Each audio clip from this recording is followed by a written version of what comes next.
ซึ่งสัญชาตญาณเหล่านั้นครับหรือสมองของเราจะพยายามหาแนวทางการเอาชีวิตรอดที่เร็วที่สุดและง่ายที่สุดอะไรคือเหตุผลที่เราควรเชื่อว่าความยากลำบากจะทำให้เราแข็งแกร่งและอะไรคือเหตุผลที่ว่าทำไมความสบายที่มากเกินไปมันจะบั่นทอนจิตวิญญาณและร่างกายของเราความยากลำบากที่ฆ่าเราไม่ตายสุดท้ายมันจะทำให้เราเติบโตหากมนุษย์ไม่สามารถอยู่ลำพังแล้วมีความสุขกับช่วงเวลานั้นได้ชีวิตเขาจะมีแต่ปัญหาครับ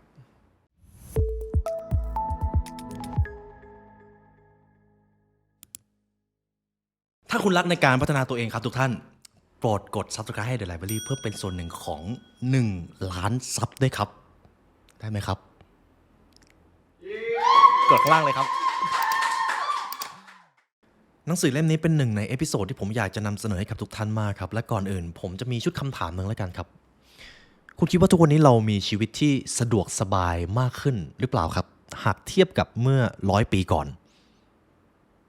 เราสบายมากขึ้นถูกต้องไหมครับและทีนี้สิ่งที่มันค่อนข้างจะเป็นพาราดอกซ์หรือมันย้อนแย้งกันก็คือภาวะซึมเศร้าความเครียดแรงกดดันทางสังคมมันกลับสูงขึ้นแล้วมันกลายเป็นสิ่งที่ทำให้มนุษย์มีความสุขน้อยลงสวนทางกับการเติบโตของนวัตกรรมและเทคโนโลยีดังนั้นครับหากคุณผู้ฟังกำลังเจอปัญหาความเครียดรู้สึกไม่มั่นใจในตัวเองหรือแม้แต่ภาวะซึมเศร้าบางทีหนังสือเล่มนี้เล่มเดียวอาจจะบอกได้ทุกคำตอบที่คุณกำลังมองหาอยู่ครับ เรามาเริ่มหนังสือเล่มนี้กันเป็นเกียรติมากนะครับที่ได้พูดถึงหนังสือเล่มนี้ The Comfort Crisis ความสบายอาจทำลายชีวิตเราความยากลำบากที่ไม่ถึงตายจะพาเราไปเจอความหมายของชีวิตที่แท้จริงหนังสือเล่มนี้ครับผมอาจจะก้มลงมาอ่านเยอะนิดนึงนะครับเพราะว่ามีหลายส่วนที่ผมไม่อยากจะข้าม ผมมีเรื่องเกี่ยวกับสมองอยากจะมาเล่าให้ทุกท่านฟังครับในเรื่องของ oxidative stress หรือคือสภาวะที่สมองขาดความสมดุลระหว่างสารต้านอนุมูลอิสระและอนุมูลอิสระ สิ่งนี้ครับส่งผลให้เกิดการกระตุ้นการอักเสบในด้านของสมองส่งผลให้สมองเกิดความเสียหายครับทั้งด้านความจำและก็ด้านความคิดและด้วยเหตุนี้ครับ Clarity จึงได้พัฒนา Omega 3 Norway Ultra plus Astaxanthin ครับซึ่ง Astaxanthin ครับมีส่วนช่วยในการยับยั้งอนุมูลอิสระมากกว่า CoQ10 ถึง880 เท่าครับและในขณะเดียวกันก็มีส่วนช่วยมากกว่าสารคาเทซินในชาเขียวอีกทั้งยังมากกว่าวิตามินซีถึง 6,000 เท่าครับและนี่คือสิ่งที่เรามาเรียนรู้กันเป็นเกร็ดความรู้เล็กๆน้อยๆครับดูแลสุขภาพสมองอย่างมีประสิทธิภาพด้วยส่วนผสมที่ถูกคิดค้นมาเพื่อสมองโดยเฉพาะทุกท่านสามารถดูรายละเอียดเพิ่มเติมได้ที่ clarity.asia/the-library YouTube หรือจะคลิกลิงก์ข้างล่างก็ได้ครับเดี๋ยวพวกเราจะวางไว้ให้และเราไปเรียนรู้กันต่อครับ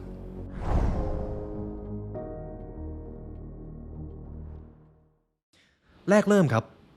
เรามาเริ่มเฟสที่1 Make hard things and your life will be easy ทำสิ่งที่ยากและชีวิตจะง่ายแต่ถ้ามนุษย์แสวงหาแต่ความสะดวกสบายหรือทำแต่สิ่งที่ง่ายชีวิตเขาจะยากครับผมอยากให้คุณลองทบทวนประโยคนี้ดูครับ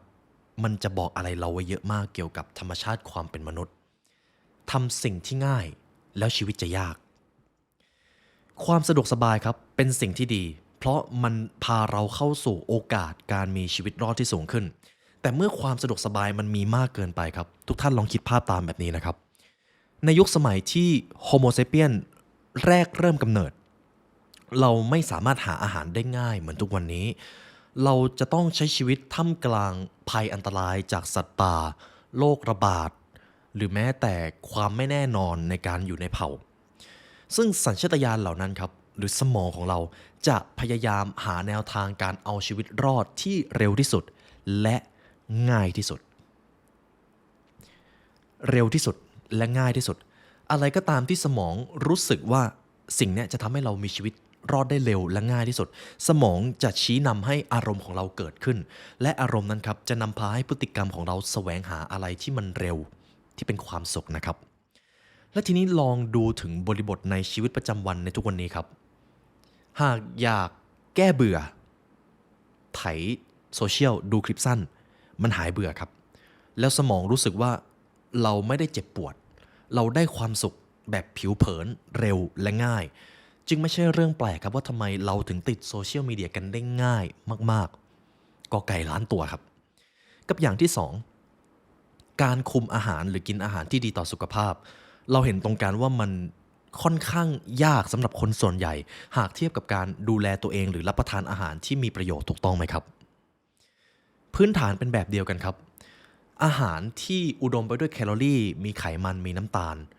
สมองจะรู้สึกว่าสิ่งเหล่านี้ให้พลังงานค่อนข้างสูงและรู้สึกว่ามันเคยเป็นของหายากในช่วงที่มนุษย์ยังอยู่ในยุคแรกเริ่ม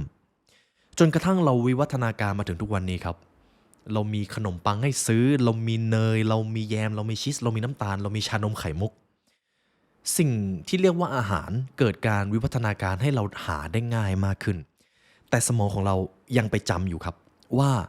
ของเหล่านี้มันหายากดังนั้นเมื่อใดก็ตามที่เรามีโอกาสได้เข้าถึงอาหารเหล่านี้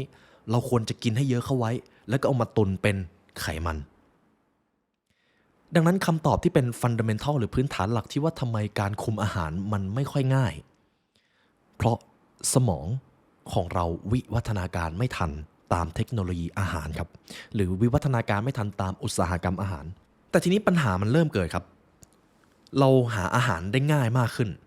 เราเข้าถึงเทคโนโลยีที่ไม่ว่าอะไรมันก็สะดวกรวดเร็วไปหมดจะสั่งอาหารก็ได้จะช้อปปิ้งก็ได้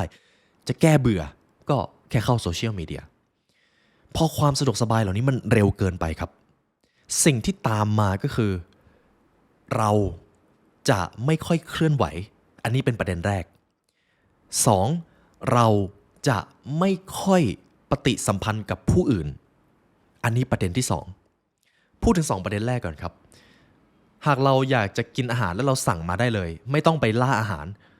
เราขยับน้อยลงถูกต้องไหมครับเดินไปแค่ปากซอยหรือถ้าง่ายหน่อยก็สั่ง Delivery อันนี้มันมีผลที่เป็นลูกโซ่ตามมาเยอะมากเดี๋ยวตรงนี้เราค่อยมาลงลึกกันนะครับอย่างที่2เราอยากจะสื่อสารกับใครก็แค่ทักแชทหรือจริงๆแล้วเราสามารถอยู่ตัวคนเดียวโดยไม่ต้องสื่อสารกับใครเลยก็ได้ในทุกวันนี้ความสามารถในการเป็นมนุษย์ในการดำรงรักษาความสัมพันธ์มันค่อยๆสูญสลายไปครับและทีนี้ปัญหาที่มันตามมาก็คือพอมนุษย์ไม่ค่อยได้มีโอกาสปฏิสัมพันธ์ความสามารถในการเรียนรู้เรื่องของ people skill ครับการพูดคุยการ read between the line หรือการอ่านภาษากายการอ่านบรรยากาศการอ่านสีหน้าแววตาทักษะเหล่านี้มันจะค่อยๆถูกลดประสิทธิภาพลงเพราะสำหรับระบบประสาทของมนุษย์ครับอะไรก็ตามที่ไม่ค่อยได้ถูกใช้ก็จะหายไปผมพูดแค่2ประเด็นเองนะครับในเรื่องของผลกระทบที่เกิดขึ้นจากความสะดวกสบายที่มากเกินไปและทีนี้อย่างที่3ครับผมว่าตัวนี้เป็นตัวแปรสำคัญที่ทำให้คนมีซึมเศร้าได้เร็วที่สุดเวลาเราอยากได้อะไรแล้วเราได้มันมาเลยเราไม่ต้องทุ่มเทเราไม่ต้องพยายามสิ่งที่เราจะสูญเสียไปแน่ๆก็คือ self esteem ครับหรือความเคารพในตัวเองคุณผู้ฟังยังจำโมเมนต์ที่คุณตื่นมาตอนเช้าแล้วก็มาวิ่งมาออกกำลังกายได้ไหมครับแล้ววันไหนที่คุณทำได้คุณรู้สึกว่า self esteem วันนั้นคุณสูงขึ้นคุณรู้สึกเคารพตัวเองแต่ทีนี้ด้วยความที่มนุษย์ต้องใช้เกิน 50% ครับเจอความสะดวกสบายเข้ามาเล่นงานเขารู้สึกว่าเขาอยากได้อะไรก็ได้เขาจะพยายามไปทำไมในเมื่อต่อให้เขาไม่พยายามเขาก็ยังได้มันมาหากเป้าหมายเขาไม่ใช่เป้าหมายอะไรที่ยิ่งใหญ่ self esteem ของเขาจะไม่ค่อยได้ถูกเพิ่มเพราะเขาไม่ได้แลกความยากลำบากเพื่อบางสิ่งครับ3ประเด็นหลักๆครับที่ว่าทำไมความสะดวกสบายทำลายชีวิตเราทีนี้ผมจะมีหนึ่งในเรื่องเล่าแล้วกันครับแล้วมันจะเป็นพิธีกรรมที่สำคัญมากสำหรับชีวิตของทุกท่านในช่วงเวลาที่เรามีความสะดวกสบายขนาดนี้ซึ่งตรงนี้ผมจะมี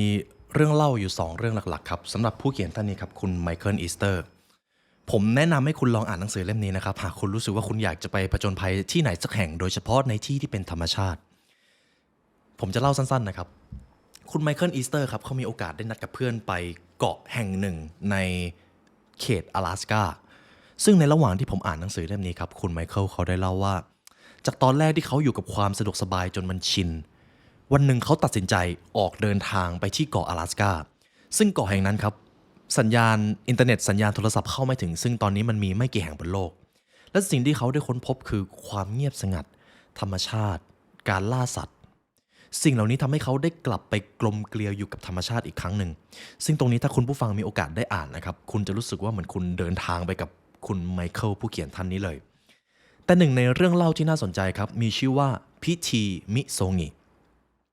เดี๋ยวผมจะอธิบายนะครับว่าพิธีมิโซงิคืออะไรแต่ผมจะเล่าที่มาที่ไปกาลครั้งหนึ่งครับอิซานางิเป็นเทพผู้ครองรักกับเทพีแห่งการสร้างและการทำลายล้างของชินโตทั้งสองครองคู่กันอย่างมีความสุขจนกระทั่งภรรยาของอิซานางิสิ้นชีพจากการให้กำเนิดบุตรเทพอิซานางิครับใจสลายรู้สึกว่ามันเจ็บปวดมากเลยในการที่เขาจะต้องสูญเสียภรรยาไปจากนั้นตนเองครับจึงตัดสินใจว่าจะดำดิ่งลงไปในขุมนรกเพื่อที่จะไปตามภรรยาของตัวเองขึ้นมาผมไม่แน่ใจนะครับว่ารู้ได้อย่างไรว่าภรรยาไปอยู่ในขุมนรกเทพองค์นี้ครับบุกทะลวงฝ่าขุมนรกอย่างน่าอัศจรรย์เหล่าปีศาจพยายามขัดขวางเอาไว้แต่ก็ไม่สามารถต้านทานพลังของเทพอิซานางิได้จนกระทั่งเทพอิซานางิครับลงไปถึงขุมนรกที่ภรรยาของตัวเองกำลังอยู่ภรรยาออกมาหาและสิ่งที่เทพอิซานางิองค์นี้เจอก็คือร่างกายของภรรยามันเน่าเปื่อยไปหมดแล้วหน้าตาที่เคยสวยสดใสโดนขุมนรกนั้นกลืนกินไปหมดแล้วดูไม่ได้เลยเทพอิซานางิครับตาสว่างเลยครับก็เลยตัดสินใจรีบเพ่นออกมาจากขุมนรกนั้นด้วยตัวเองแต่ในระหว่างทางในการออกมาครับมันยากกว่าตอนเข้าไปเพราะใช้พลังในการต่อต้านปีศาจช่วงก่อนหน้ามาเยอะในระหว่างที่เทพอิซานางิครับกำลังจะออกมาจากขุมนรกครับเหล่าสัตว์ประหลาดก็พยายามที่จะขัดขวางปิดกั้นจนเกือบที่จะทำให้เทพอิซานางิออกมาจากขุมนรกนั้นไม่ได้ตลอดชั่วกับชั่วกันแต่ถึงอย่างไรก็ตามครับเทพอิซานางิก็สามารถออกมาจากขุมนรกนั้นได้จากนั้นตนก็ได้กลับมาอยู่ในโลกมนุษย์อีกครั้งหนึ่งเทพองค์นี้ครับเมื่อเข้ามาอยู่ในธรรมชาติของโลกมนุษย์ก็ตัดสินใจลงไปในแม่น้ำเย็นยะเยือกที่อยู่ใกล้ๆเพื่อชำระล้างให้ตัวเองหมดสิ้นมลทินจากขุมนรกซึ่งการชำระล้างนะครับมีชื่อเรียกว่าซูมิคิริเป็นภาษาญี่ปุ่นนะครับซึ่งเป็นหนึ่งในการชำระล้างที่ศักดิ์สิทธิ์และมักจะถูกทำหลังจากที่ทำอะไรที่มันยากลำบากมาและด้วยอุปสรรคก่อนหน้ารวมไปถึงการเข้าสู่สภาวะแห่งความผ่องใสความกระจ่างแจ้งและความหมดมลทินทำให้เทพอิซานางิแข็งแกร่งขึ้นทั้งร่างกายและจิตวิญญาณจะมีอยู่2คำหลักๆครับคำแรกก็คือมิโซงิคำที่2ก็คือซูมิคิริพิธีซูมิคิริก็คือการผ่อนคลายตัวเองจากการทำในสิ่งที่มันยากลำบากที่ตนก็แทบจะไม่คิดเลยว่ามันจะสำเร็จซูมิคิริจะไม่มีทางเกิดขึ้นได้หากก่อนหน้านั้นเราไม่เคยทำมิโซงิคุณผู้ฟังยังจำโมเมนต์ที่คุณได้กินข้าวหลังจากที่คุณออกกำลังกายมาหนักๆแล้วคุณหิวมากๆไหมครับคุณผู้ฟังเคยได้ดื่มน้ำหลังจากที่คุณกระหายมันหนักมากจากการทำกิจกรรมการดื่มน้ำการกินข้าวณช่วงเวลาเหล่านั้นเรียกว่าซูมิคิริครับหรือแม้แต่การที่คุณได้เอนตัวพักผ่อนจากที่คุณทำงานหนักๆมาทั้งวันนั่นก็คือพิธีซูมิคิริของคุณซูมิคิริจะเกิดขึ้นได้ก็ต่อเมื่อก่อนหน้านั้นคุณทำพิธีมิโซงิสิ่งที่น่าสนใจคือพิธีมิโซงิครับเมื่อใดก็ตามที่มนุษย์ทำพิธีมิโซงิแล้วก็ทำซูมิคิริหลังจากนั้นมนุษย์จะเติบโตขึ้นทั้งร่างกายและจิตวิญญาณวันนี้ผมไปวิ่งมาราธอนมาผมไม่เคยเชื่อเลยว่าผมจะทำสำเร็จแต่ผมทำสำเร็จและหลังจากที่ผมวิ่งมาราธอนเสร็จผมไปพักฟื้นผมกินอาหารที่ผมชอบหลังจากนั้นผมจะเติบโตขึ้นแข็งแกร่งขึ้นทั้งร่างกายและจิตวิญญาณปัญหาที่เกิดขึ้นในทุกวันนี้คือคนเราเริ่มไม่มีพิธีมิโซงิให้กับตัวเองครับพิธีมิโซงิครับก็คือพิธีที่หรืออาจจะเป็นการกระทำอะไรบางอย่างที่คุณรู้สึกว่าโอกาสสำเร็จมัน50-50แต่คุณตัดสินใจที่จะทำมันคือการพาตัวเองไปลำบากถ้าหากเป็นผมนะครับบางวันหรือบางสัปดาห์ผมก็อาจจะตัดสินใจไปเดินป่า10-20 กิโลผมไม่รู้ด้วยซ้ำว่าผมจะเดินครบหรือเปล่าแต่ถ้าผมได้เดินและผมพยายามเดินให้ครบอย่างน้อยผมก็พาตัวเองเข้าสู่พิธีมิโซงิเป็นที่เรียบร้อยแล้วและหลังจากการเดินป่าเสร็จผมก็จะมาพักผ่อนกินอาหารที่ชอบอยู่กับธรรมชาตินี่ก็คือผมได้พิธีซูมิคิริมาแล้วทีนี้คุณผู้ฟังครับผมอยากฟังในมุมของทุกท่านครับคุณคิดว่าสำหรับตัวคุณแล้วอะไรคือพิธีมิโซงิสำหรับคุณได้บ้างมันอาจจะเป็นการตื่นมาวิ่ง10 โล 20 โลในตอนเช้ามันอาจจะเป็นการเล่นเวท1 ชั่วโมงมันอาจจะเป็นการทำสมาธิ1 ชั่วโมงและหลังจากนั้นคุณก็ผ่อนคลายตัวเองมนุษย์คนไหนที่มีพิธีเหล่านี้ครับ จะเติบโตขึ้นเสมอและหวังว่าเรื่องเล่านี้จะทำให้เราเห็นนะครับว่าความยากลำบากที่ไม่ถึงตายจะทำให้เราแข็งแกร่งขึ้นได้อย่างไรทีนี้เรามาเริ่มที่หัวข้อจริงๆกันครับผมอยากให้ทุกท่านลองคิดตามนะครับอะไรคือเหตุผลที่เราควรเชื่อว่าความยากลำบากจะทำให้เราแข็งแกร่งและอะไรคือเหตุผลที่ว่าทำไมความสบายที่มากเกินไปมันจะบั่นทอนจิตวิญญาณและร่างกายของเราผมมีเรื่องราวเชิงประวัติศาสตร์มาเล่าให้ฟังนะครับและยังเป็นสิ่งที่มีอยู่จนถึงทุกวันนี้ชาวออร์โบริจินครับซึ่งเป็นชนพื้นเมืองอาศัยอยู่บนเกาะทวีปออสเตรเลียมา 65,000 ปีเมื่อเด็กหนุ่มโตขึ้นครับผู้ใหญ่จะพาเด็กหนุ่มออกไปเดินป่าตามลำพังถึง6 เดือนนะครับเด็กหนุ่มเหล่านั้นจะต้องเดินทางในแดนกันดารของออสเตรเลียซึ่งมีอุณหภูมิถึง100องศาฟาเรนไฮต์ในแถบนั้นครับจะมีงูพิษที่มีพิษร้ายแรงมากและการเดินทางในที่แห่งนั้นมันจะลำบากมากถ้าไม่ได้เตรียมตัวแต่เด็กหนุ่มเหล่านั้นจะต้องเอาตัวรอดให้ได้มิฉะนั้นจะไม่ตายก็อาจจะกลับคืนกลุ่มมาในสภาพเด็กหนุ่มผู้ล้มเหลวอันนี้คือพิธีกรรมของชาวออร์โบริจินแต่สิ่งที่มันเกิดขึ้นก็คือหากเด็กหนุ่มสามารถเอาชีวิตรอดภายใต้6 เดือนเหล่านั้นได้เมื่อเด็กหนุ่มกลับเข้ามาในเผ่าเด็กหนุ่มเหล่านั้นจะพร้อมที่จะเป็นนักรบเลยครับพร้อมที่จะดูแลตัวเองมีภาวะผู้นำมีความเป็นผู้ใหญ่อันนี้คือบริบทที่1ทีนี้เรามาดูพิธีกรรมที่มันฮาร์ดคอร์กว่านี้ชาวอินูอิตครับชาวอินูอิตจะมีธรรมเนียมคล้ายๆกันครับแต่อาจจะไม่นานเท่าแต่หนาวกว่าเมื่อเด็กหนุ่มแข็งแรงพอถึงอายุ12 ปีครับผู้ใหญ่จะพาเด็กออกไปล่าสัตว์โดยที่นำเต็นท์หอกและของจำเป็นติดตัวซึ่งมันเป็นการเดินทางหลายไมล์ในระยะเวลาหลายสัปดาห์ครับซึ่งอุณหภูมิที่นั่นจะหนาวมากเด็กๆจะต้องล่าปลาวาฬและกวางแคริบูครับกวางแคริบูจะหน้าตาคล้ายๆกวางเรนเดียร์เลยครับเด็กเหล่านี้ครับจะต้องฝึกทักษะการเอาตัวรอดท่ามกลางความโหดร้ายเหล่านั้นเพื่อที่ว่าเมื่อวันหนึ่งเขากลับมาในเผ่าและเขาจะได้เติบโตเป็นผู้ใหญ่ที่มีความแข็งแกร่งทั้งกายและจิตวิญญาณคุณลองคิดตามนะครับผมจับคุณผู้ฟังไปปล่อยในดินแดนที่มันหนาวมากๆขนาดที่ว่านิ้วมือคุณชาไปหมดเลยและคุณจะมีเต็นท์มีหอกคุณจะต้องไปล่าปลาวาฬในน้ำนะครับย้ำนะครับในน้ำที่มันหนาวมากๆครับคุณจะต้องไปล่ากวางแคริบูซึ่งมีความสามารถในการรับกลิ่นและภัยอันตรายได้เร็วมากๆรวมถึงคุณจะต้องเอาตัวรอดท่ามกลางความโหดร้ายเหล่านั้นคุณจะต้องหาอาหารเองด้วยนี่คือสิ่งที่เขาทดสอบกันครับในชนเผ่ายุคนั้นทีนี้เรามาดูอีกพิธีกรรมนึงครับที่มันจะฮาร์ดคอร์กว่าเดิมมีชื่อว่าพิธีกรรมเปลี่ยนผ่านของชาวเผ่ามาสครับซึ่งอาศัยอยู่ในเคนยาและเทนซาเนียเด็กหนุ่มเผ่านี้ครับจะถูกส่งเข้าไปเผชิญหน้ากับสิงโตครับสิงโตเพศผู้ในทุ่งหญ้าสวรรค์นาโดยที่ไม่มีปืนหรือธนูครับเด็กเหล่านั้นจะมีของสิ่งเดียวครับก็คือหอกเล่มเดียวเลย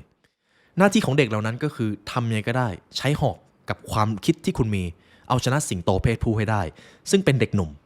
2 ทางเลือกที่มันจะเกิดขึ้นครับหากเด็กหนุ่มทำสำเร็จก็จะผ่านความท้าทายและจิตใจขั้นสูงสุดแต่ถ้าเด็กหนุ่มทำไม่สำเร็จครับ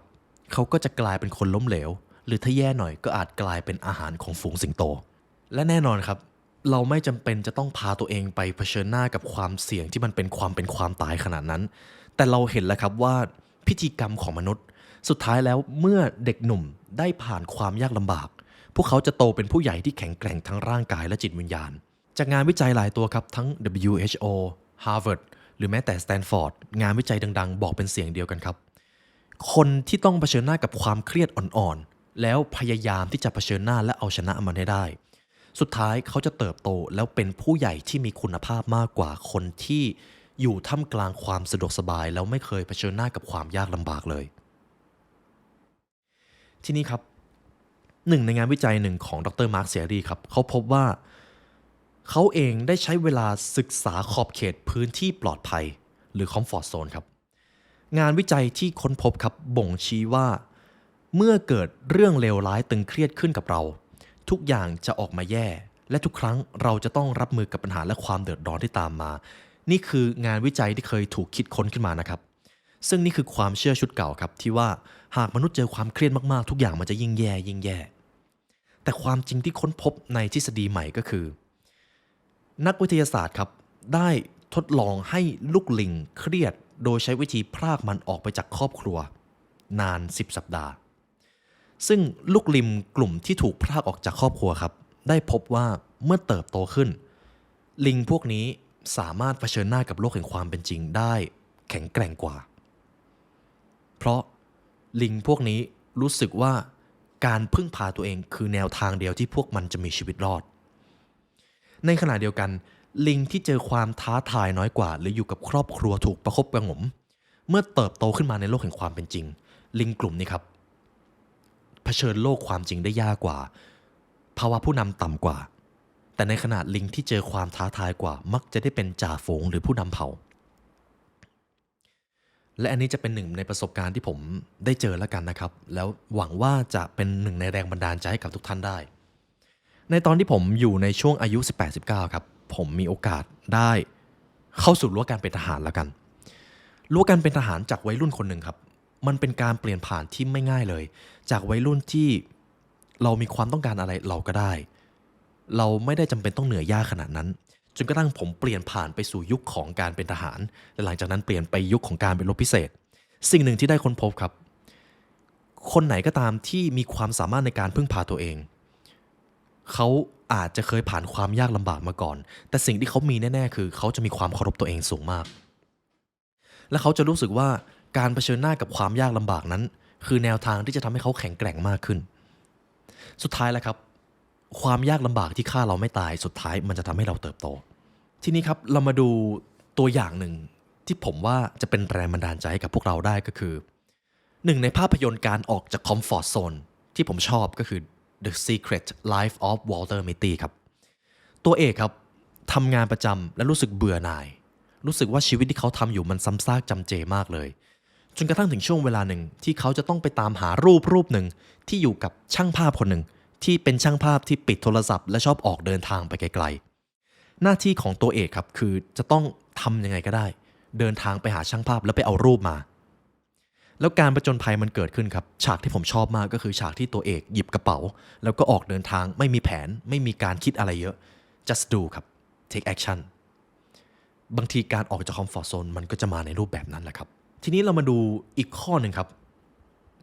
ข้อที่2ความสะดวกสบายที่มาพร้อมกับความทุกข์และความอึดอัดหนังสือเล่มนี้ครับคุณไมเคิลได้อธิบายไว้ว่าชีวิตในเมืองนะครับย้ำนะครับชีวิตในเมืองหากเรามาลองสังเกตสิ่งที่เกิดขึ้นสำหรับชีวิตคนเมืองก็คือความสะดวกสบายมันเกิดขึ้นเยอะมากเราเข้าถึงสิ่งเหล่านั้นได้ง่ายกว่าชีวิตในชนบทหรือในถิ่นกันดารถูกต้องไหมครับที่นี่ครับผลงานวิจัยหลายที่มากนะครับในแง่ของสุขภาพความสุขความสัมพันธ์หรือแม้แต่การเติบโตแสดงให้เห็นว่าโดยทั่วไปแล้วคนในเมืองครับหาเงินหาทองได้มากกว่าจริงครับถึงแม้จะเทียบกับค่าของชีพแล้วแต่ทีนี้หากเรามาดูในแง่ของความสุขครับแน่นอนครับคนเมืองมีสุขอนามัยเข้าถึงการรักษาพยาบาลเข้าถึงอาหารได้มากกว่าแต่เมื่อความหนาแน่นของประชากรเริ่มสูงเกินไปครับสมองของมนุษย์จะเริ่มรู้สึกอึดอัดและไม่สบายใจครับตรงนี้ผมว่าเป็นอินไซต์ที่น่าสนใจมากหากเราอยู่ในพื้นที่ที่มีคนเยอะเกินไปตัวเลขนะครับ150คนในเขตเมืองนั้นมนุษย์จะเริ่มรู้สึกอึดอัดและไม่ค่อยสบายใจและภาวะนี้ครับจะนำไปสู่สุขภาพเชิงอัตวิสัยถดถอยลงหลักการทั่วไปก็คือที่ไหนที่มีความหนาแน่นของประชากรสูงที่นั่นก็ยิ่งมีแนวโน้มที่จะมีความเครียดสูงขึ้นหรือมีความสุขน้อยลงจึงไม่แปลกครับว่าทำไมคนทุกวันนี้เริ่มแสวงหาธรรมชาติเริ่มอยากเข้าไปในชนบทมากขึ้นเพราะในเมืองมันมีผลต่อสมองของเรานั่นเองอันนี้คือคอมฟอร์ตไครซิสที่มันเกิดขึ้นนะครับเมื่อเปรียบเทียบกับบุคคลที่ได้รับการปกป้องดูแลมาตลอดชีวิตหรืออยู่กับความสบายมาตลอดชีวิตคนเหล่านี้ครับจะใช้ชีวิตได้ยากในขณะที่คนที่มีโอกาสเจอความทุกข์ร้อนหรือมีความสุขน้อยลงก็จะเจอสุขภาพจิตที่มันเปลี่ยนแปลงไปมันจะแปรผันซึ่งกันและกันทีนี้หัวข้อสุดท้ายที่ผมอยากจะพูดถึงครับคือเรื่องของการอยู่อย่างโดดเดี่ยวคอนเซปต์ที่น่าสนใจมากก็คือคนสมัยนี้กลัวการอยู่คนเดียวมากขึ้นครับผมว่าอันนี้เป็นอินไซต์ที่ น่าแปลกใจและก็น่ากลัวในเวลาเดียวกันความกลัวการอยู่คนเดียวในที่นี้หมายถึงความอึดอัดที่มันเกิดขึ้นหากต้องอยู่ตามลำพังในปรัชญานะครับทั้งปรัชญาสโตอิกปรัชญาเต้าเต๋อจริงหรือแม้แต่ปรัชญาที่มีอิทธิพลต่อโลกนี้นะครับก็บอกเป็นเสียงเดียวกันครับหากมนุษย์ไม่สามารถอยู่ลำพังแล้วมีความสุขกับช่วงเวลานั้นได้ชีวิตเขาจะมีแต่ปัญหาครับเพราะเขาจะต้องทำอะไรสักอย่างเพื่อที่จะให้ได้ความสุขนั้นมาแสดงว่าความสุขของเขาไปเชื่อมโยงกับความต้องการภายนอกและแน่นอนครับสิ่งเหล่านี้ยิ่งเติมยิ่งไม่เต็มนั่นเองดังนั้นหากเราอยากจะก้าวผ่านสภาวะเชิงลบนี้ไปได้การเข้าใจข้อนี้จะทำให้เราได้เปรียบครับ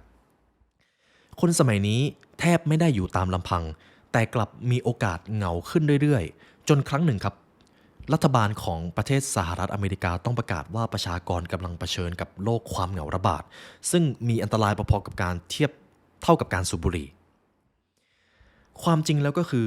การอยู่อย่างโดดเดี่ยวเป็นหนึ่งในสิ่งที่คนทุกวันนี้เริ่มทำไม่ค่อยดีครับเพราะอะไรครับเราอยู่กับความเบื่อได้น้อยลงครับเวลาเราอยู่คนเดียวมันมีความเบื่อเกิดขึ้นถูกต้องไหมครับและความเบื่อนี่เองมันเป็นหนึ่งในความเจ็บปวดที่สมองไม่ชอบครับเราก็จะเริ่มทำอะไรครับถ่ายโซเชียลเข้าหายาเสพติดบ้างก็มีบุหรี่สุราการท่องเที่ยวในเชิงที่ไม่ได้มีการพัฒนาอะไรแค่ท่องเที่ยวเพื่ออยากหรือแม้แต่การคบหาความสัมพันธ์แบบผิวเผินเพราะไม่อยากอยู่คนเดียวอันตรายมันเกิดขึ้นเยอะมากครับเมื่อมนุษย์อยู่กับความเบื่อไม่เป็นเขาจึงได้เขียนเอาไว้เลยครับคนไหนก็ตามที่ไม่สามารถอยู่กับตัวเองได้อย่างโดดเดี่ยวจะเจอซึมเศร้าง่ายและโอกาสจะเพิ่มสูงขึ้นอย่างน่าประหลาดใจความโดดเดี่ยวจะทำให้เราค้นพบตัวตนที่ไม่ได้กลั่นกรองจากประสบการณ์เราจะรู้สึกอย่างไรจริงๆเรามีความต้องการเรามี intention อะไรเราจะรู้ได้ก็ต่อเมื่อเราอยู่คนเดียวครับซึ่งตรงนี้คุณไมเคิลอีสเตอร์เขียนไว้ดีมากความเข้าใจส่วนใหญ่ในชีวิตที่เป็นความเข้าใจอย่างถ่องแท้เกิดขึ้นเมื่อเราอยู่คนเดียวทีนี้ครับคุณผู้ฟังในหนึ่งวันการมีเวลาอยู่คนเดียวจริงๆออกจากโซเชียลอยู่กับลมหายใจอยู่กับความคิดที่เดี๋ยวก็แวบไปแวบมา